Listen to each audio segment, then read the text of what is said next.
The New England Patriots have won. And Virginia with the all-time turnaround title.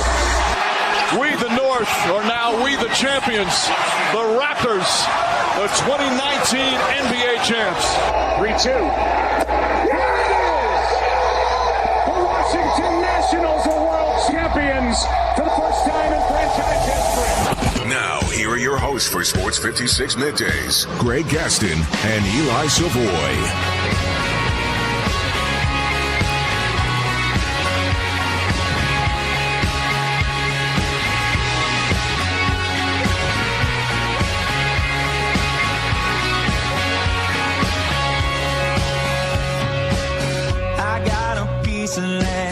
Out in the countryside, lay back and smell the sun, warm up the Georgia pie. Feels so good to be taking it easy. Why would I ever leave? 'Cause I know I got Mike's hot.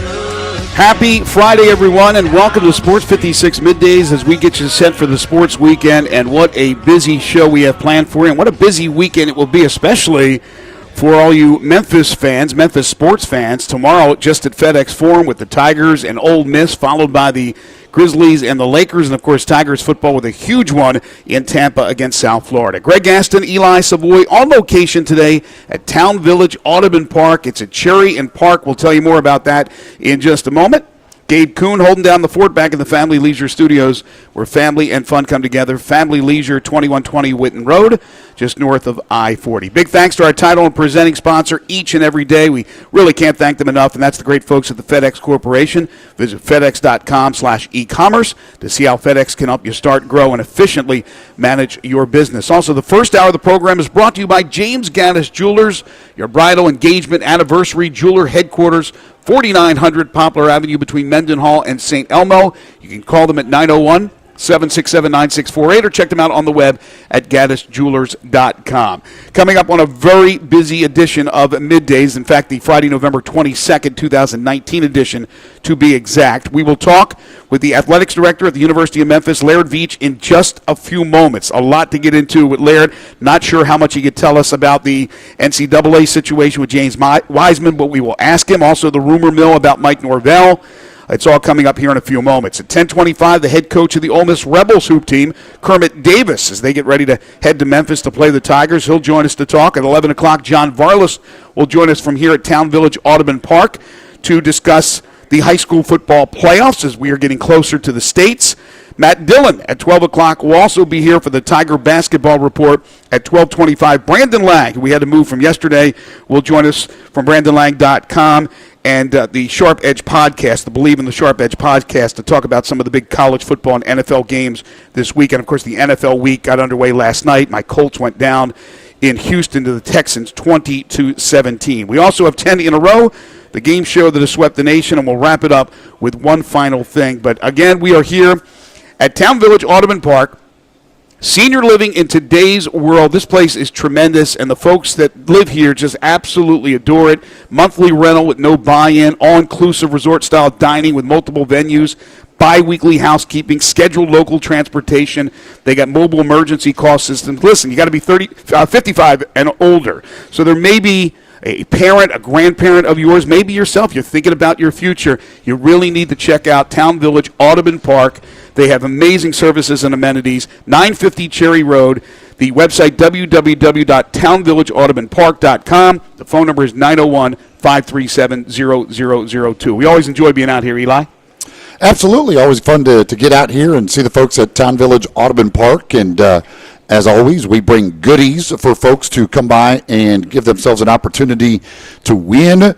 We've got some free T-shirts just for coming by. We've got some Sport 56 T-shirts.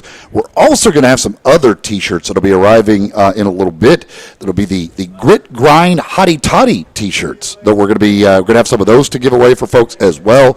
Plus, you can register to win. We've got some free golf at Wedgwood, golf for 4 at Wedgwood that we're going to be giving away at the end of the program. We've got some pizzas from Marco's Pizza, some free pizzas that we're going to be giving away. And I also have a 4-pack of tickets for the Memphis Tigers basketball game against Bradley. That is on Tuesday, December the 3rd, a 4-pack of tickets for that game that we'll be drawing for as well. So the 4-pack of tickets for the Tigers and Bradley, some golf, some pizzas. We're going to have, speaking of food, the pizzas we'll be giving, we'll have some vouchers for some free pizzas, but we're also going to have Three Little Pigs Barbecue serving up lunch here today at Town Village, so you can come enjoy some Three Little Pigs Barbecue as well. All right, as promised, we are very pleased to be joined by a very busy man. Laird Veach is the University of Memphis Athletics Director, getting set to head down to Tampa with the Tiger football team for the huge game tomorrow between the Tigers and the USF Bulls. And Laird joins us now on the program. Laird, how are you? I'm good. How are you? Very good. You know what? One of the many great things about the University of Memphis, and especially the athletic department, is you always give us something to talk about. We're never void of stories and topics here on our radio show, Laird. So let's dive right into it. And obviously, football and basketball, it's a huge weekend, but especially for this football team with a game against USF. And there were rumors yesterday. There was a story out that Arkansas had contacted Mike Norvell, and then there was another story that refuted that report. I want to ask you, when it comes to teams looking to talk to your coaches, or even in some regards poach your coach, what is the proper way of doing that? They would certainly contact you and ask your permission. Is that how it works? There is communication that takes place there when those types of things happen. So, first of all, I'd encourage the listeners not to believe everything they read here. First of all, that's rule number one when it comes to the silly season, as we call it in the industry, when all this stuff starts shaking up this time of year. But I will tell you that Mike has been awesome. I've really enjoyed our initial relationship, our communication. He's been very transparent, open with me, and the thing people need to know is that guy loves this place. He is all in on this program and this city. He cares a great deal about the place and what he's been able to build here, and he wants to be here. But at the same time, I and folks that are with me in the administrative side, we're never going to take those kind of things for granted, and we're gonna make sure that Mike always knows that he is welcome here. We love him, and we're going to do everything we can to be proactive and keep it that way. Laird, obviously the big news of this week is, and really the last couple of weeks, has been the James Wiseman situation. You guys got the verdict from the NCAA. You guys are appealing that, but with what communication had been there with everything that was going on, were you surprised by the penalty that they handed down? Well, obviously I got to be really thoughtful about any kind of responses I provide to Terry. The last thing I want to do is say something that could be misconstrued or, in any way impact the outcome, because, in the end, what we want to do is do what's right for James and for this team, for Coach, and make sure we get him back on the court as soon as we possibly can. And we are in the midst of that process. So, as opposed to providing certain opinions about it, I just say we're doing everything we can to, push this thing forward, to battle through the process. I have been just unbelievably impressed with how aligned everyone here is within the university, from the president to the leadership to Coach Hardaway and across the board. While it's extremely challenging to work through these kind of scenarios, I feel really good about the communication and the team we have here. And while it's dynamic and challenging, we're going to keep battling through it and do the best we can for James. Can you just explain what the appeals process is in this? And because obviously there's not a whole lot of time here before the suspension would be over. So how quickly does something like this move? And who do you actually appeal this to? Who's making the decision on the appeal? If you're talking about the NCAA, who's already made the decision, are you just asking them basically to change their mind? Or is this a different group that you appeal to? It is a different group. There's another NCAA committee that is formed for these types of appeals that it goes up and through. So I will tell you, our legal team on campus, our compliance staff, others have been working their tails off to be prepared for all these different scenarios and have different types of appeals like this teed up and ready. So of course, they're scrambling through and making sure that it's the best it could possibly be as we push through the process. But it is a different committee process, and we're hopeful that it can happen fairly quickly. I'm not going to again speculate or comment on what I believe will be the time frame because that's up to the NCAA. But we're hopeful that it'll be fairly quick and in our minds what would be a more fair and equitable outcome. I assume that you have had discussions with Penny Hardaway, and is there anything that you could shed light on as far as being together in this process, having the back of your coach and of your basketball program as you move forward? Well, yeah, I mean, from my perspective, obviously you don't want to walk in, being in a job 6-7 weeks and have to work with a coach and president and all the team that's involved with this and try to deal with something like this. But, in many ways it sort of presents you a chance to sort of strengthen and accelerate relationships. So I'll tell you, Penny's been great. He's been communicative. The president has. We've all been together on it. And, in some ways for me, it allows me to, like I said, just accelerate the trust level in the relationships. And I appreciate, Penny and everybody involved for the communication and how we've approached this together. Hindsight is 20/20, and I don't know if you're going to want to answer this question, but I'll ask it because I think it's pertinent. Do you guys regret having James Wiseman play those games after the NCAA had first alerted you to the situation?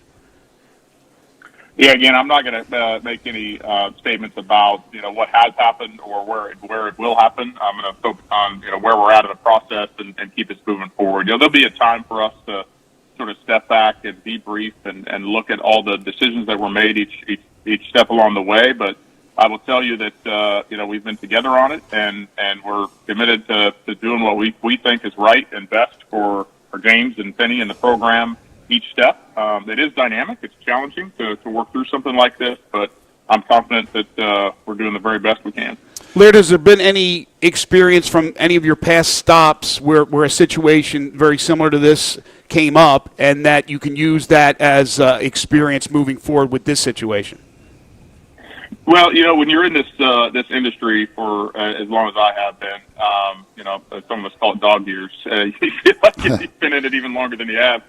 You run across various challenges or crisis, as some people call it, and there are things you learn from those. A lot of it's just making sure you're focused and communicating the right way, and analyzing things from all options, being willing to get input from smart people that can help advise you that you've worked with in the past.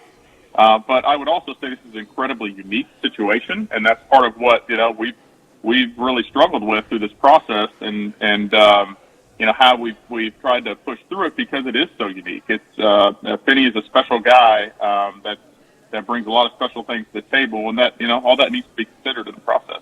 All right, so we move on. Going back to your previous stops, you have had experience with ESPN Game Day before. What was, from your perspective, the game day experience here, and it was unbelievable, and everything that went involved in that day against SMU, compared to some of the game days and big games that you've seen at your other stops? This was uniquely special, and I'm not just saying that because now I'm the athletic director at Memphis. When I was, for example, the place before this, when I was at Florida, of course we hosted game day, I think 3 different times in the 3 years I was there. And so, at a place like that, they're sort of used to that stage. It's just not quite as big a deal to them, frankly. So, for us, it created such an energy, and having it down, on Beale Street, and just that whole day from morning to night, and the national telecast, packed stadium, the whole thing was such an incredible experience, and so rewarding to so many people that have poured in.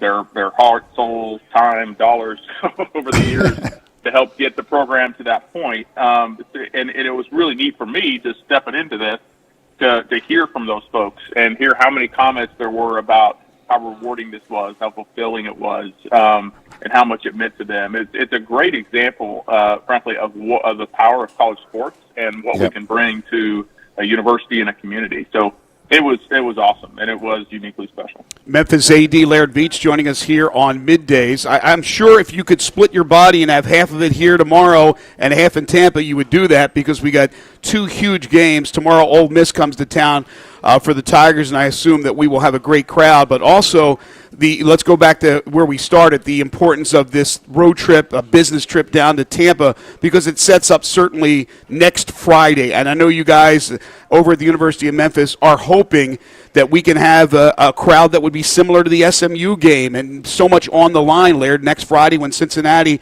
comes to Memphis for the final regular season game. Absolutely. You know, in the midst of all the other things that are going on out there right now, the discussion in our world around Mr. Wiseman and the NCAA, it can't be lost that we have two nationally ranked programs, and this is an incredibly special time for Tiger athletics, one that we shouldn't take lightly or miss out on. So, I would definitely encourage, even though I wish I could be here, just like you mentioned, all of our fans to get out there tomorrow to support our Fort Penny and our entire men's basketball program as they take on Ole Miss. I think there's less. It's in the hundreds of tickets, not thousands. I know there's quite a bit less than 1,000 tickets left. So, I encourage people to get on those. And also, if they have tickets, make sure they're used. We've got to get people out there to support that team and pack that place. They've been through a lot and they need it right now. They deserve it. Certainly tomorrow, from a football standpoint, I spent some time with Mike last night, and we were talking about how he's feeling with the program, the team. He feels like they're really dialed in and ready, and it is incredibly important, as every game is at this point, step, because it could lead to yet another incredibly special day next Friday, day after Thanksgiving, against Cincinnati, again on national television. And so now kind of becomes the challenge. Can we continue to do what we did last week or here a couple weeks ago against SMU, and can we pack that place and create that type of atmosphere? It's going to be a challenge. It's the day after Thanksgiving, so we have a lot of students out of town. We need people to show Mike how much we appreciate him. We got 20 seniors that are going to be out there that have, I would guess, have arguably won as many or more than any games in the history of a senior class. I don't know if that's a true statement, but it's got to be right up there. Yep. And those are important, special moments, and we need to show them how much we care and appreciate them. It's really weird with these football games because tomorrow gives you the opportunity with a win to set up what would be a fantastic week next week and a game on Friday, which in turn, that game would give you an opportunity to set up an unbelievable week the next week when you could host a conference championship game. I mean, every one thing leads to another right now with these football games. Yeah, there's certainly a lot to think about around Tiger athletics right now, and I'm fortunate. Jeff Crane and so many of our other staff members are on top of thinking about all those things for me and with me. So yeah, there's a lot to prepare for and think about, but the most important thing is the one right in front of you, and we're gonna need to take care of those these games here tomorrow first. Only 5 schools in the entire nation are ranked in the top 25 in the college football playoff top 25 in the men's AP poll in basketball, and Memphis is one of those 5. Think about that, ladies and gentlemen. That's pretty amazing. We really appreciate it, Laird. I know you got a busy schedule. Safe travels down to Tampa. Bring back a W, okay? We'll do it. Go Tigers. Thanks, y'all. Thank you very much, Laird. Laird Veach joining us, the athletics director at the University of Memphis. Here's the thing. You made that interesting point. One leads to another. One loss could take you out of the whole mix. Yeah, I mean, that's the thing. Like, there's so much on the line tomorrow to set up, because if you lose tomorrow, that certainly takes a lot away from next week. And then if you win tomorrow and lose next week, there's because there's a good chance with one loss you don't even play in the conference championship game, let alone host the conference championship game. So there's a lot of things going on right now. Absolutely. James Gaddis Jewelers, a lot going on over there, 4900 Poplar Avenue between Mendenhall and St. Elmo. First hour sponsor of Sports 56 Middays. Give them a call at 901-767-9648 or go online at gaddisjewelers.com. Your bridal, engagement, and anniversary jeweler headquarters. Been serving Memphians and Mid-Southerners for 23 years. Listen, guys, it's not the easiest thing to pick out the right ring. It's the biggest decision of your life. But James and Linda, the rest of the pros at James Gaddis Jewelers, will answer all your questions, and they will steer you in the right direction. James is a master jeweler, certified appraiser, Diamondologists, and graded by the Gemologist Institute of America. They are full-service jewelers with 2 bench jewelers ready to serve you. All their diamonds are independently graded and certified. They know there's a lot of competition out there, so they have a price point to serve or to suit everyone's budget. They have a tremendous selection of watches and jewels and custom-made jewelry, a wide collection of estate and vintage jewelry as well, one-of-a-kind pieces. James is a Christian Brothers High School graduate, a Memphian through and through. So for your wedding, engagement, and anniversary rings and all your other fine jewelry, let James be your choice. James Gaddis Jewelers, 4900 Poplar Avenue between Mendenhall and St. Elmo. We'll take a break. When we come back, the other side of the Memphis Ole Miss equation. Kermit Davis will join us, the head coach of the Ole Miss Rebels. And by the way, they have a new AD. Keith Carter, the interim tag is off. He becomes the AD. We'll ask Kermit about Keith Carter leading the sports department the rest of the way, or at least moving forward, as he joins us here after the break. Again, we're broadcasting live from Town Village, Audubon Park, Cherry at Park. This is Middays on Real Sports Talk, Sports 56, 96.1 and 87.7. Sports 56 now has 2 FM homes. You can now find Real Sports Talk on 96.1 as well as 87.7 on your FM dial. You have to be up in 5 hours.